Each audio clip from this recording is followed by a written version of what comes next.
নমস্কাৰ বন্ধুসকল, আজি হল মোৰ অৰুণাচলৰ দ্বিতীয়টো দিন আৰু আজি এখন নতুন ঠাইলৈ আপোনালোকক লৈ যাবলৈ বিচাৰিছোঁ আৰু আহিয়ে টিকট কাটি ললোঁ। এয়া দেখিছে চাৰিপিনে পাহাৰ আৰু আজি অহা ঠাইখনৰ নাম হ'ল বোদাক। আৰু বোদাকখন ইমান এখন সুন্দৰ ঠাই। এয়া চাওক বালিৰ চৰ আৰু ওচৰতে এটা নদী আছে আৰু নদীটোৰ নাম হ'ল চিয়াং নৈ। চিয়াং নৈ চীনৰ পৰা বৈ আহিছে, গতিকে ইয়ালৈ আহিলোঁ যেতিয়া পানীখিনি অকণমান মই লাৰি চাওঁ আৰু ইয়াৰ পানীখিনি বহুত ঠাণ্ডা বুলি গম পালোঁ।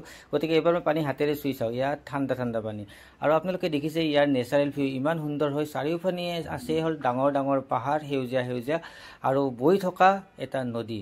আৰু চিয়াং নদীৰ পাৰত মই বহুত টাইম কটালোঁ। এবাৰ দৌৰিলোঁ, কাৰণ দৌৰাৰো এটা কাৰণ আছিল দেই, মানে বালিও বহুত গৰম হৈ গৈছিলে। মই খালী ভৰিৰে যিহেতু গৈছিলোঁ আৰু বহুত গৰম বালি আছিলে, ভৰি পুৰিয়ে গ'ল।